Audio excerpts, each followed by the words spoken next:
नमस्कार, मैं हूं श्वेता सिंह और आप देख रहे हैं आज तक। हम इस समय लद्दाख में मौजूद हैं और आज जो हम खास पेशकश आपके लिए लेकर आए हैं वो आपके मन में एक एक जो आशंका उठ रही है उसका जवाब देगा।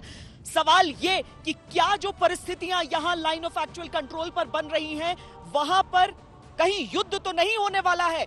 देखिए, दिन ढल रहा है, अंधेरा ढल रहा है और इस अंधेरे के ढलने के साथ ही चीन अपने सारे काले मंसूबों को एलएसी पर प्रकट करना चाहता है। हमने देखा था कि किस तरीके से ऊंचाइयों को जब हमने हासिल किया, भारतीय सेना ने वहां पर अपना नियंत्रण किया, उसके बाद से चीन की पूरी कोशिश रही कि रात के ऐसे ही अंधेरे में दबे पांव घुसकर जाए किसी तरीके से उन चोटियों पर वो भारत से वापस नियंत्रण ले सके, लेकिन इसमें वो कामयाब नहीं हो पा रहा है। मैं आपको बता दूं कि इस समय हमारे साथ हमारे तमाम संवाददाता जुड़ेंगे। लद्दाख का जो पूरा क्षेत्र है जहां पर यह विवाद चल रहा है, ईस्टर्न लद्दाख में 800 से अधिक किलोमीटर का यह पूरा दायरा है। यहां पर अलग अलग इलाकों में हमारे अलग अलग संवाददाता मौजूद हैं। अभिषेक भल्ला हमारे साथ जुड़ रहे हैं, गौरव सावंत हमारे साथ जुड़ रहे हैं, मनजीत सिंह नेगी जो कि पैनी नजर रखते हैं रक्षा के तमाम विषयों पर, वो हमारे साथ जुड़ रहे हैं, और मलोग्या लोईवाल जो कि अरुणाचल प्रदेश यानी कि हमारी सबसे पूर्वी जो सीमा लगती है चीन के साथ, वहां पर मौजूद हैं। हम सबसे पूरा हाल लेंगे और आपको बताएंगे कि ये जो 3500 किलोमीटर जो पूरे दोनों देशों के बीच का जो सरहद है वहां पर हालात किस तरीके के हैं। पहले हम आपको अपनी ये विशेष रिपोर्ट दिखाते हैं।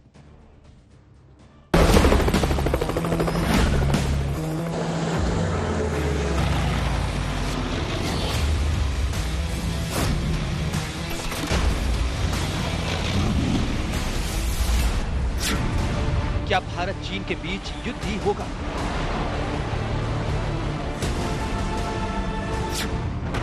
क्या युद्ध ही अब एकमात्र विकल्प है?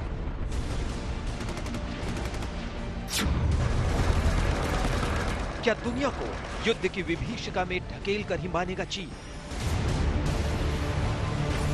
ये तीन बड़े सवाल हैं और तीनों सवालों के जवाब तकरीबन हाँ हैं। जानते हैं क्यों? क्योंकि जब तक कमांडर स्तर की बातचीत फेल हो रही थी तब तक भी एक उम्मीद थी कि बड़े स्तर पर बातचीत में आखिरकार बात बन जाएगी, लेकिन नहीं। अपने मोहरों को पिटता देख चीन मंत्री स्तर की बातचीत में विफल रहा है, वार्ता विफल कर रहा है। लाइन ऑफ एक्चुअल कंट्रोल पर मौसम तेजी से बदल रहा है। अगले महीने तक कड़ाके की ठंड यहां पर आ जाएगी, लेकिन कुछ नहीं बदल रहा है, तो वो है चीन का रुख। कितने दौर की बातचीत हो गई है लेकिन चीन बदल नहीं रहा है। बार बार जो बात करता है उसे लेकर अचानक पलट जाता है। यहां तक कि भारत ने जो ऊंचाई की चोटियों पर अपना नियंत्रण रखा है, चीन उसका सामरिक महत्व समझते हुए बार बार अंधेरों में ये कोशिशें करता है कि किसी तरीके से वापस वहां पर किसी तरह से वो काबिज हो सके, लेकिन हिंदुस्तान की जमीन है और इंच इंच भारत की फौज इस पेंगुर गैप में मगर हिल और गुरुंग हिल पर भी तैनात हो गई है। बौखलाए चीन ने 7 सितंबर को एलएसी पर हवाई फायरिंग भी की थी। 45 साल में पहली बार यानी 1975 के बाद पहली बार भारत चीन सीमा पर गोलियां चली। पेंगोंग लेक के दक्षिण में यह वही इलाका है जहां 7 सितंबर को चली थी गोलियां। ये रेजांगला और गुरांग हिल के बीच का इलाका है। चीन ने सोचा था दबे पांव आएंगे, कब्जा कर बैठ जाएंगे, मगर भारतीय सैनिकों ने उसे त्राहिमाम करने को मजबूर कर दिया। चीन दुनिया में ढिंढोरा पीटने लगा कि देखो भारत के सैनिकों ने गोली चलाई है। इसे कहते हैं उल्टा चोर कोतवाल को डांटे। वैसे एक बात भारतीय सेना ने गांठ बांध ली है कि पलटवार नहीं करेगी, वो वार करेगी। ऐसे नहीं होगा कि एक्शन चीन ले, reaction Bharat they.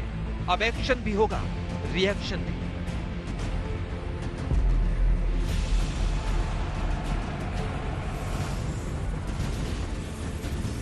Line of actual control की ओर बढ़ते हुए जितनी ऊंची चोटियों को आप देखेंगे, सब पर देखेंगे कि बर्फ जमी हुई है और बर्फबारी काफी हो चुकी है वहां पर। ये वो इलाके हैं जहां पर नदियां भी बहती हैं, जैसे गलवान नदी का हिस्सा हो गया या फिर पेंगोंग झील हो गया। पानी जब इतनी ऊंचाई पर रहेगा तो वहां पर ठंड बहुत ज्यादा रहती है। जैसे जैसे हम एलएसी की तरफ आगे बढ़ रहे हैं, ये चुभती हुई ठंड और ये तेज हवाएं बढ़ती जा रही हैं। वहां पर भारतीय सैनिक तैनात हैं। भारत ने इस बार जो तैयारी तैयारियां की हैं, वो खास टेंट्स जो उस ऊंचाई पर उस तापमान के लिए सूटेड हैं, वो वहां पर भेजे जा चुके हैं। उन कपड़ों का खास इंतजाम किया गया है, क्योंकि अगर परिस्थिति इस तरीके से बद से बदतर होती जाएगी तो इन चीजों की आवश्यकता बहुत ज्यादा रहेगी। और भारत ने किसी भी तरह की अपनी तैयारियों में कोई कोताही न बरतने का फैसला किया है।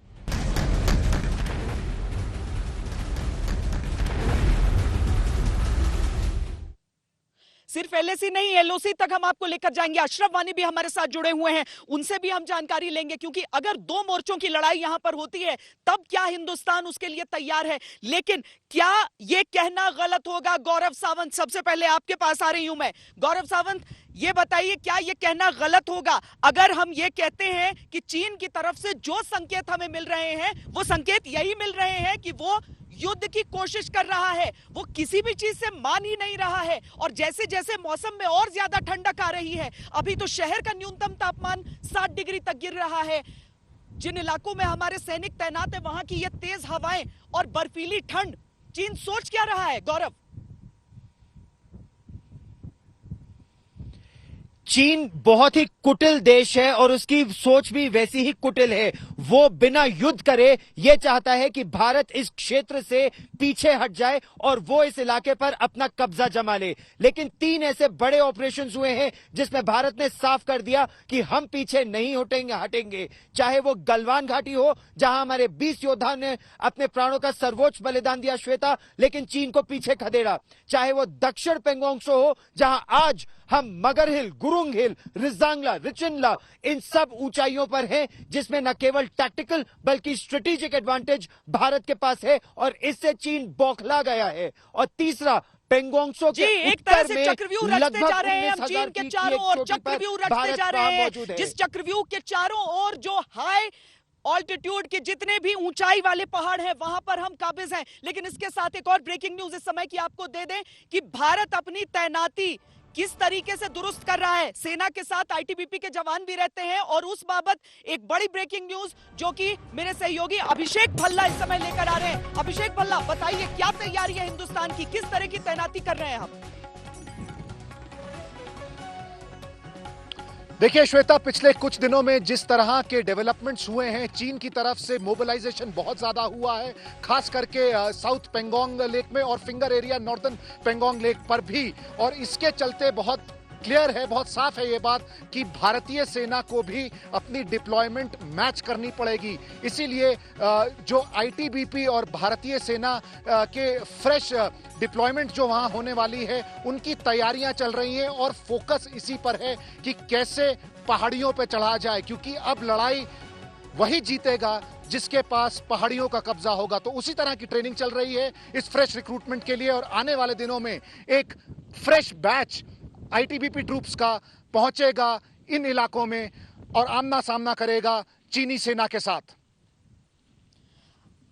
मनोज्ञा लोईवाल भी हमारे साथ अरुणाचल प्रदेश से इस समय जुड़ी हुई हैं। मनोज्ञा लोईवाल, बड़ी अजीब सी बात होती है कि भारतीय सैनिक जो रेस्क्यू करते हैं, बचाव करते हैं, यानी कि जो चीनी नागरिक है उनका, और उसके बाद चीन पकड़कर और उसके बाद एक ढोंग सा रच देता है। लेकिन आज राहत बहुत महसूस हो रही होगी वहां पर भी जो आम नागरिक है, जिनके परिवार वाले खास करके उस धोखेबाज, उस चतुर चीन द्वारा छोड़े गए हैं। चीन की चालबाजी कोई नई बात नहीं है, लेकिन इस बार चीन ने एक बार फिर साबित कर दिया है कि वो अपनी चालबाजी से किसी भी स्थिति में बाज नहीं आएगा। आज की जो हरकत है, जब सुबह 9:30 बजे भारतीय युवकों को छोड़ना था और उन्हें भारत में प्रवेश करना था, तभी ग्लोबल टाइम्स से एक ट्वीट आता है जिसमें कहा जाता है कि ये एक साजिश है, भारत की इंटेलिजेंस एजेंसियों की साजिश है, ये साबित करने के लिए कि वो चीन में घुसकर जासूसी करेंगे। आप अंदाजा लगा सकते हैं उस हरकत का, जहां 5 युवक रास्ता भूलकर चीन में घुस जाते हैं, या कि यूं कहें एलएसी पर, और उसके बाद चीन ट्वीट करके कहता है कि अरुणाचल प्रदेश को वो भारत का हिस्सा नहीं मानता, ये दक्षिण तिब्बत है, और वहीं कहता है दूसरी ओर कि जो लोग हैं वो भारत से जासूसी करने आए थे। 5 युवक जो वहां के आसपास के रहने वाले हैं, उन रिहायशी इलाकों के, जो उन जंगलों के जरिए कभी कभी रास्ता भटक भी जाते हैं। ये कोई नई बात नहीं है, लेकिन चीन किसी भी स्तर तक जा सकता है।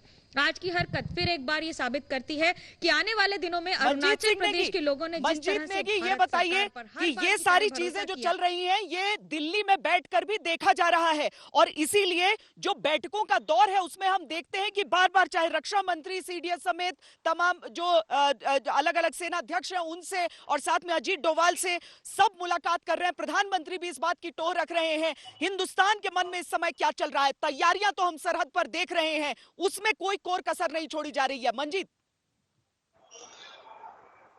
श्वेता, कल भी साउथ ब्लॉक में एक बड़ी बैठक हुई थी जिसमें रक्षा मंत्री के अलावा एनएसएस डोभाल, तीनों सेना प्रमुख सब लोग मौजूद थे। और जिस तरह का संकेत कुछ दिन पहले सीडीएस जनरल बिपिन रावत ने दिया था कि अगर बातचीत से रास्ता नहीं निकलता है तो हमारे मिलिट्री सैन्य विकल्प खुले होंगे, तो उस बात को लेकर एक तरह की आम राय बनती हुई दिख रही है।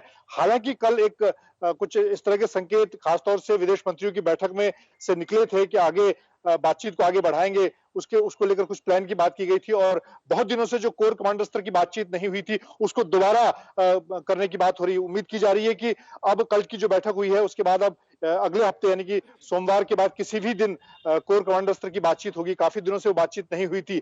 लेकिन अगर हम साउथ ब्लॉक या दिल्ली की बात करें, यहाँ पर एक तरह से चीन की जिस तरह की खासतौर से अभी पिछले 10 दिनों की मूवमेंट को देखें, उसको लेकर ये तैयारी जरूर हो रही है कि आने वाले दिनों में 14,000 से लेकर 20,000 फीट तक, सितंबर से लेकर अक्टूबर तक जब सर्दियां होंगी उस दौरान चीन से कैसे मुकाबला करना है उसकी तैयारी पर चर्चा शुरू हो गई है। क्योंकि चीन को बहुत गुमान है इस बात पर, चीन को बहुत गुमान इस बात पर हो रहा है कि ठंड में कैसे भारतीय सेना वहां पर रहेगी। वो ट्वीट इसके बारे में करते हैं अपनी तरफ से, लेकिन उन्हें यह समझना चाहिए कि भारतीय सैनिक जो हैं वो सियाचिन जैसी जटिल ऊंचाइयों पर भी साल के हर एक दिन तैनात रहते हैं। ऐसा कोई भी अनुभव चीन के पास नहीं है। लेकिन अगर चीन अड़ा रहा, अगर चीन यही चाहता है कि युद्ध हो, तो इस युद्ध का अंजाम क्या हो सकता है? देखिए ये रिपोर्ट।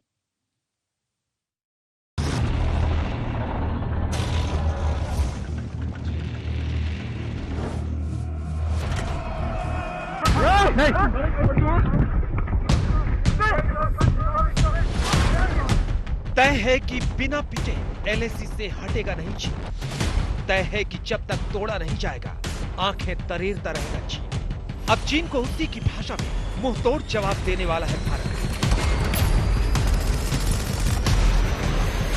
युद्ध तो युद्ध ही सही, चीन को सबक सिखाकर ही सही करना है। लाजमी है कि आप जानना चाहेंगे कि युद्ध हुआ तो क्या होगा, कैसे होगा, किस तरह चीन को चकनाचूर किया जाएगा। युद्ध हुआ तो चीन को तोड़ देगा भारत। विंटर वॉरफेयर में भारत को है महारत। वाहेगुरु जी की फतेह। 2 दिन पहले विधि विधान के साथ वायुसेना में राफेल की एंट्री आपने देखी। आपको पता है कि दुनिया में इस तरह मल्टी रोल फाइटर एयरक्राफ्ट कोई नहीं है, चीन के पास तो बिल्कुल नहीं। आपको पता है कि 5 टन हथियार लेकर 2200 किलोमीटर की रफ्तार से उड़ता है राफेल, वो भी मेट्योर से लेकर हैमर मिसाइलों को लेकर। डिटेल में उस पर रिपोर्ट कई बार आपकी आंखों के सामने से गुजरी है।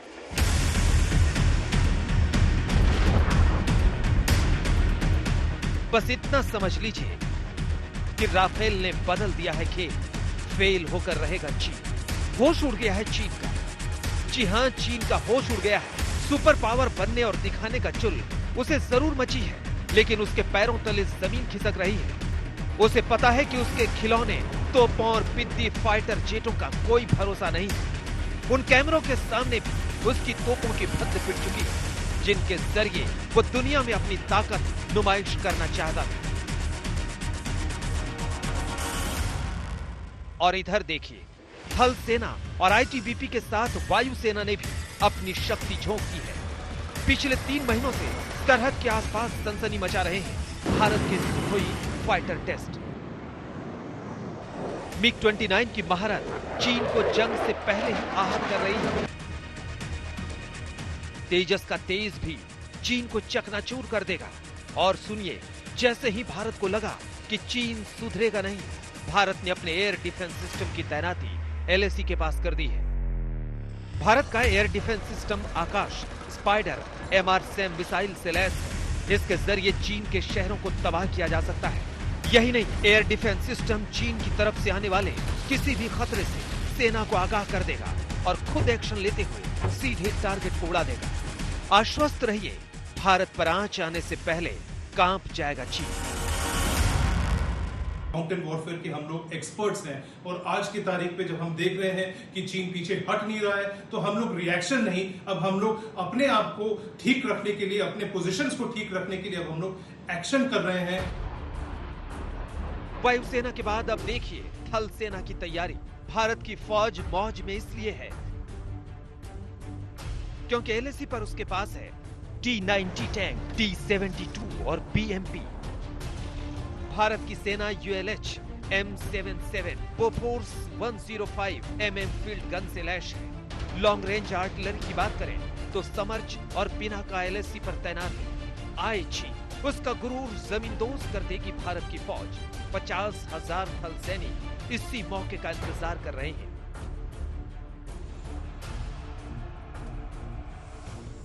और याद रखिए, इस भारतीय सेना ने करगिल युद्ध लड़ा और जीता है। यह भारत की सेना है जो सियाचिन जैसे दुरूह इलाके में, जहां तापमान -40 डिग्री होता है, वहां भी डटी रहती है।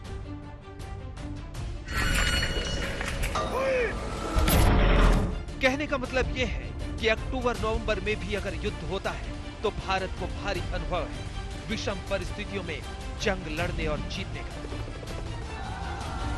उनके जमावड़े को देख रहे हैं, उनकी प्रिपरेशन को देख रहे हैं, उनकी मूवमेंट के ऊपर हमारी नजर है। और चाइना जो है काफी ज्यादा घबराया हुआ है। फिंगर एरिया में भी, फिंगर 4 के ऊपर भी हमने तमाम हाइट्स को पकड़ लिया है। इसके अलावा गलवान में भी, वैली चाइना के पास में, वहां भी हाइट्स जो है हिंदुस्तान ने उसके ऊपर कब्जा कर लिया है। यानी दूसरे लफ्जों में हम अभी रिएक्शन नहीं, हम एक्ट कर रहे हैं और इससे चाइना जो है काफी ज्यादा चिंतित है। आप ये मानकर चलिए कि चीन के मान मर्दन का काउंटडाउन शुरू हो चुका है। दुनिया में कोरोना से कोहराम मचाने और पड़ोसियों को आंख दिखाने वाले देश का इलाज जरूरी भी हो गया है। पिछले 40 सालों से भारतीय सेना दुनिया के सबसे ऊंचे युद्ध क्षेत्र सियाचिन में दुश्मन से मुकाबला कर रही है। ऊंचे पहाड़ी इलाकों में कैसे लड़ाई जीती जाती है, ये भारतीय सेना ने करगिल युद्ध के दौरान कर दिखाया। और अब ऐसे ही हालात लद्दाख में चीनी सेना के साथ बने हुए हैं। ऐसे में भारतीय सेना इन ऊंचे पहाड़ी इलाकों में युद्ध की तैयारी में जुट गई है। मंजित नेगी, दिल्ली, आज तक। चुशुल में फिर बात हुई है, फिर बेनतीजा रही है।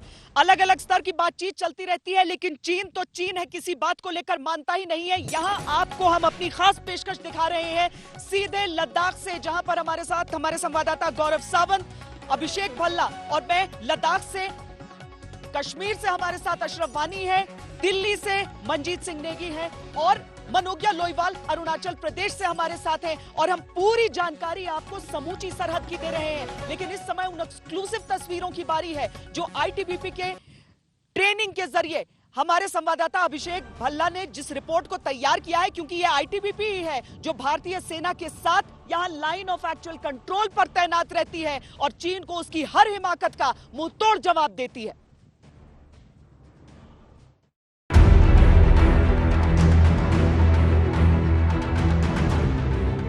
लद्दाख में हालात मुश्किल है,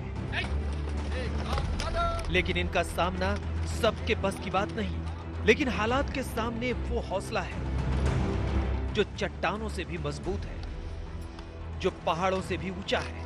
कुछ कहने की जरूरत नहीं, लद्दाख के सेनानियों का जोश देख लीजिए।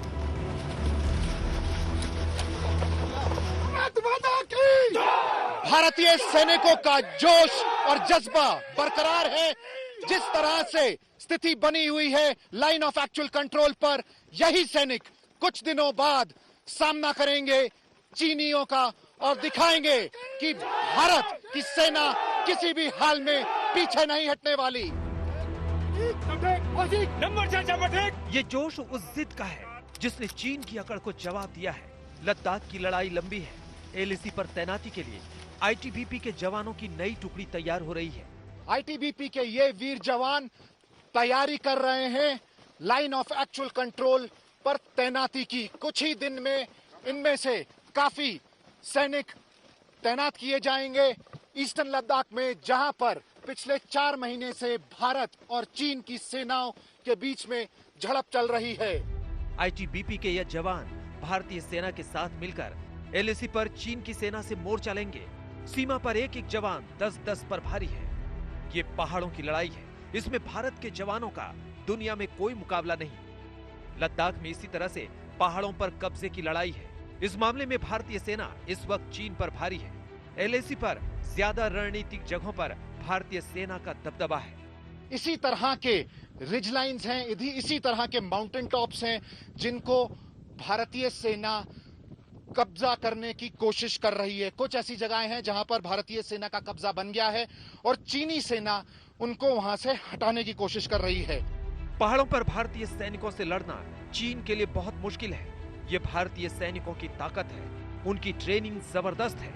16-17 हजार फीट की ऊंचाई में एक एक कदम पर सांसें फूल जाती हैं। अभिषेक भल्ला, लद्दाख आज तक।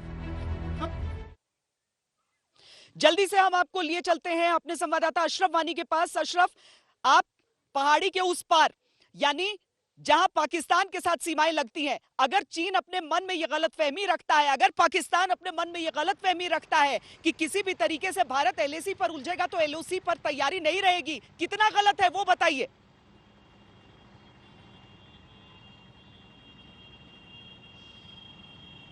श्वेता, सबसे पहले मैं आपको लाइन ऑफ एक्चुअल कंट्रोल, क्योंकि आपने बहुत महत्वपूर्ण विषय जो चुना इस पूरे कार्यक्रम में वो था कि परिस्थितियां कैसी हैं, मौसम कैसा है। मैं शायद एक पत्रकार हूं जिसने अधिकतर समय लाइन ऑफ एक्चुअल कंट्रोल पर गुजारा है।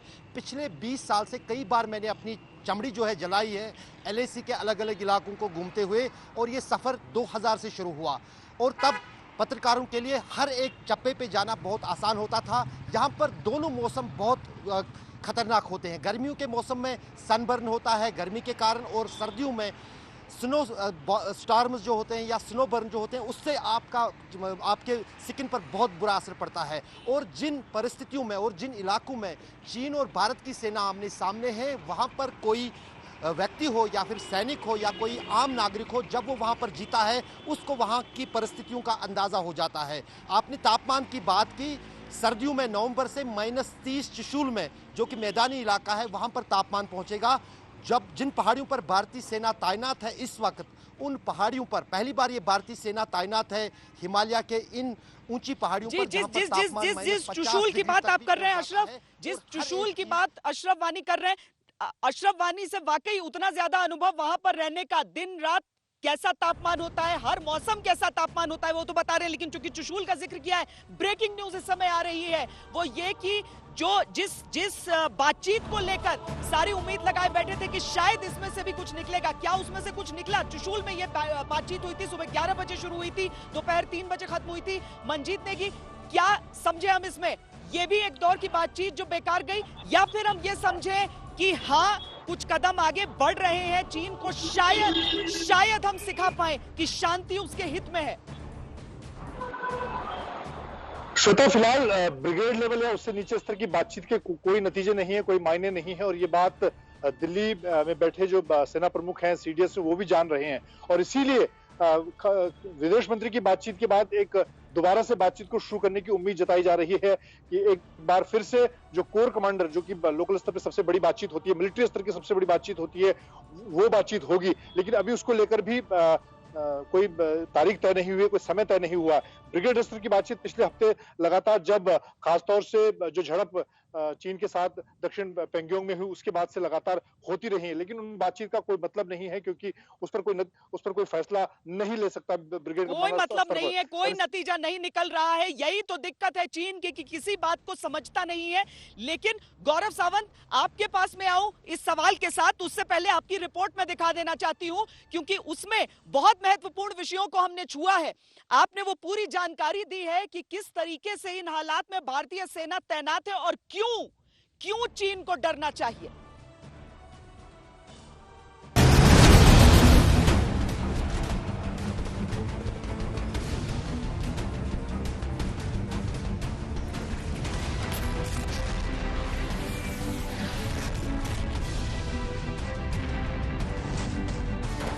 चीन को सबसे बड़ी मार, अपने ही जाल में घिरा ड्रैगन। हिंदुस्तान के दम के आगे चीन बेदम।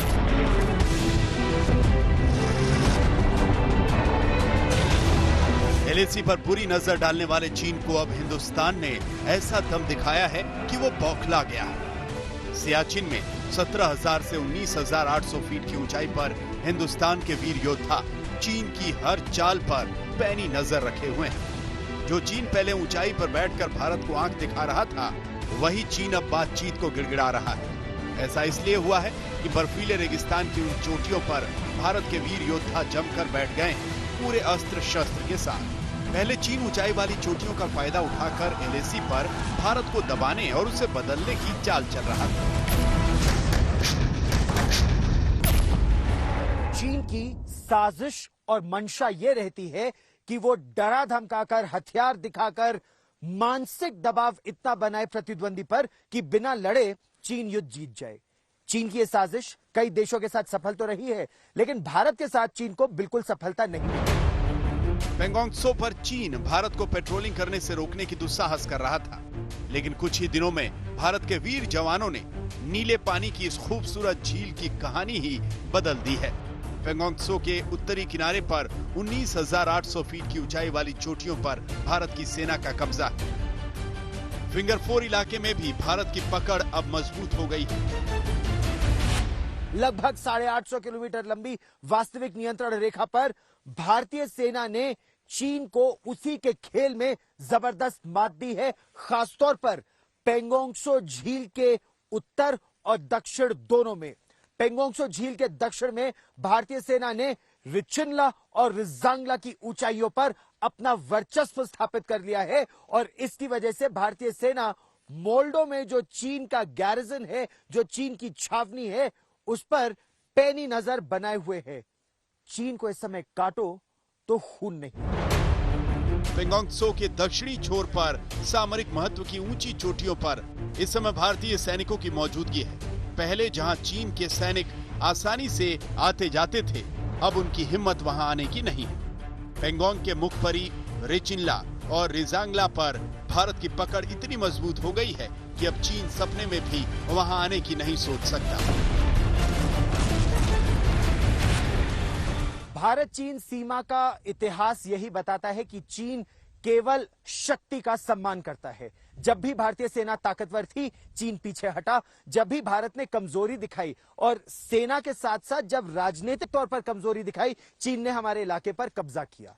इसीलिए एक बात तो साफ है कि भारत को वास्तविक नियंत्रण रेखा पर निरंतर चौकन्ना रहने की आवश्यकता है और अगर चीन धीरे धीरे कर हमारी भूमि को हथियाने की साजिश रचे तो उसका मुंहतोड़ जवाब उसी समय देने की आवश्यकता है, या फिर किसी और इलाके में भारत को अपना वर्चस्व स्थापित करना होगा। चालबाज चीन कब बातचीत करते करते अपना पैंतरा बदल दे, इसका भरोसा भारत नहीं कर सकता। लिहाजा एलओसी की तरह ही एलएसी की 850 किलोमीटर लंबे बॉर्डर पर सेना की तैनाती की गई है ताकि चीन कोई हरकत करने की भी सोच ना सके। गौरव सावंत, लद्दाख, आज तक। भाई बिन होई न प्रीत, भाई बिन होई न प्रीत। गौरव सावंत, आपकी रिपोर्ट देख के यही लग रहा है कि चीन को थोड़ी थोड़ी प्रीत अब होने लगेगी भारत से। आपने बिल्कुल सही कहा, भय बिन होए ना प्रीत। जब तक भारत शक्ति का प्रदर्शन नहीं करता, तब तक चीन भारत का सम्मान नहीं करता और अब भारत इसके लिए पूरी तरह से तैयार है। आप स्पैंगुर गैप के इलाके में ही देख लीजिए, चीन अपने टैंकों के साथ आगे बढ़ रहा था, लेकिन जैसे ही उसने देखा कि भारतीय सेना के T-90 टैंक वहां तैनात हैं, वो ठिठक गया और पीछे हट गया और अब बातचीत की बात कर रहा है। लेकिन श्वेता, खतरा अभी टला नहीं है। चीन अभी भी यही मानसिक दबाव बना रहा है भारत पर कि हम पीछे हट जाएं और व्यापार फिर शुरू हो जाए, लेकिन भारत कतई इसके लिए तैयार नहीं है और इसीलिए इस पूरी सर्दी भारतीय सेना के जवान वहां पर डटे रहेंगे ताकि चीन आगे बढ़ ना पाए। श्वेता, अभिषेक भल्ला, हमने हर बार देखा है कि चीन अपनी तरफ से अगर थोड़ा सा दोस्ती का हाथ बढ़ा देता था तो भारत की तरफ से लोगों को लगता था कि शांति, लगता है अब शांति होने वाली है। लेकिन इस बार जिस तरह की तैयारियां आप देख रहे हैं, जिन जिन इलाकों का आपने दौरा किया है, वहां आपको क्या ऐसा लग रहा है कि भारत अपनी तैयारियों में किसी भी तरह की ढील दे रहा है या नहीं? इस बार चीन को अगर युद्ध चाहिए तो भारत उसकी तैयारी पूरी करके उसके सामने खड़ा है। जी हाँ श्वेता, स्थिति बहुत गंभीर है, लेकिन भारत की तरफ से तैयारी में कोई भी कमी नहीं है। अधिकारियों का यही कहना है कि जिस तरह की सैन्य तैनाती चीन की है, number by number, weapon bye weapon, Bharat की भी उसी तरह की तैयारी है। तो किसी को यह नहीं सोचना चाहिए कि भारत कमजोर है। लेकिन जो एक बहुत अहम बात है कि बार बार चीन बातों में उलझाना चाहता है इस पूरे मुद्दे को, और फिर से स्थिति ऐसी बन गई है कि मिलिट्री कमांडर्स के बीच में बातचीत होगी। ये तो पिछले 4 महीने से चले आ रही है, लेकिन सच्चाई ये है कि डेडलॉक कंटिन्यू रहा है, कोई नतीजा नहीं निकला है। आगे आने वाले दिन बहुत अहम होने वाले हैं। देखते हैं कि किस तरह से स्थिति बनती है और क्या इस बातचीत से ये मसला सुलझ पाएगा या नहीं। मनोज्ञा लोईवाल, ये बताइए कि अरुणाचल प्रदेश, भले ही वहां पर एक तरह से ये कहा जाए कि ईस्टर्न लद्दाख में समूचा कॉन्फ्लिक्ट है, लेकिन अरुणाचल प्रदेश में कैसी तैयारी, कैसी तैनाती देख रही है, कैसा अलर्ट? जो पहले था उससे कई गुना ज्यादा, अगर मैं यूं कहूं कि तैयारी और तैनाती कई गुना ज्यादा हो गई है, खास तौर से उन इलाकों में जहां गांव है, जहां दूर दराज में लोग रहते हैं, वहां पर स्ट्रेटेजिक एडवांटेज की जगहों पर सेना की तैनाती जिस तरह से रही है उसे कई गुना ज्यादा भी रखा जा रहा है। ध्यान में रखा जा रहा है कि जो रास्ते हैं वो मान लीजिए युद्ध गति पर बन रहे हैं। पिछले 5 सालों में 2014 से 2019 के बीच में 1.5 किलोमीटर प्रतिदिन सड़क बनी है पूर्वोत्तर भारत में। 3000 किलोमीटर से ज्यादा सड़कें बन चुकी हैं। रास्तों में जगह जगह आपको भूस्खलन तो दिखेगा, लेकिन रुक नहीं रही है, न बीआरओ न सीपीडब्ल्यूडी।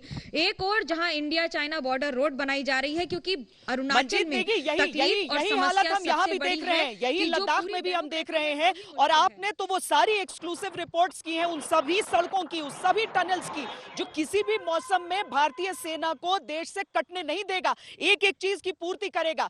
बाकियों ने दिखाया, उससे पहले, सबसे पहले आज तक एक्सक्लूसिव रिपोर्ट मनजीत नेगी की। मनजीत, बताइए, अब किसी भी तरह की कोई कमी कहीं या उसे भी कवर अप करने के लिए पूरी तैयारियां इस समय भी, जिसे कहते हैं ना कि एकदम वॉर फुटिंग पे चल रही है? खासतौर से लेह और अगर सियाचिन पहुंचने की बात होती थी तो अब ये अक्टूबर के बाद ऐसा समय होता था जब वहां पहुंचना मुश्किल होता था, लेकिन ये पहला मौका है जब अब इस बार हमारे जो सैनिक हैं, जो साजो सामान है, जो हथियार हैं, वो सीधे करगिल, चाहे मनाली से करगिल की बात करें, लेह से श्रीनगर से बात करें, तो इस बार वो एक्सेस खुला रहेगा। चाहे आप रोहतांग टनल की बात करें, उस पर तेजी से काम शुरू है, वो पूरा बन चुका है। उसके आगे हम जो तीसरे एक्सेस की बात करें, नीमू बदम दारचा, उस रोड पर भी तेजी से काम हो रहा है। अशरफ वानी, अभी जो आप बता रहे थे, मौसम का जिक्र कर रहे थे, और हम ये समझें कि जो तिब्बती हैं वो भी जो स्पेशल फ्रंटियर फोर्स के साथ बैठे रहते हैं वहां पर, या लद्दाख स्काउट्स के जवान, अगर चीन अपनी तरफ से कटाक्ष करता है और उसकी तरफ से ये कहा जाता है कि इस ठंड को भारतीय सेना नहीं झेल पाएगी, कितना बड़ा झूठ बोल रहा है चीन इस बात के साथ?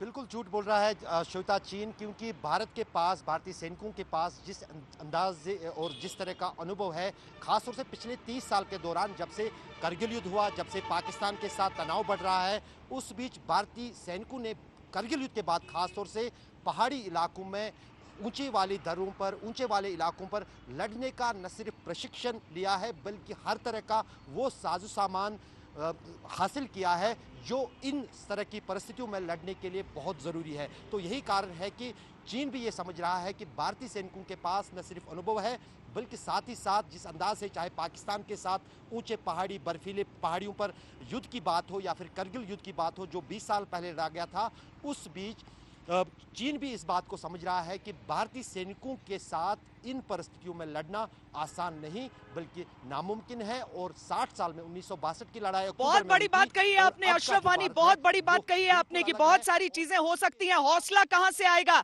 हौसला कहां से आएगा जो इस ठंड में किसी भी ऊंचाई पर नियंत्रण करके भारतीय सेना लड़ने में लगाएगी। वो हौसला कहां से लाएगा चीन? बहुत बहुत धन्यवाद आप सबका इस चर्चा में जुड़ने के लिए। हमारी इस खास पेशकश में अभी के लिए इतना ही, लेकिन हमारी पैनी निगाहें आज तक की पूरी कवरेज लगातार इस मसले पर बनी रहेगी। अभी के लिए इतना ही। देश और दुनिया की बाकी खबरों के लिए आप देखते रहिए आज तक।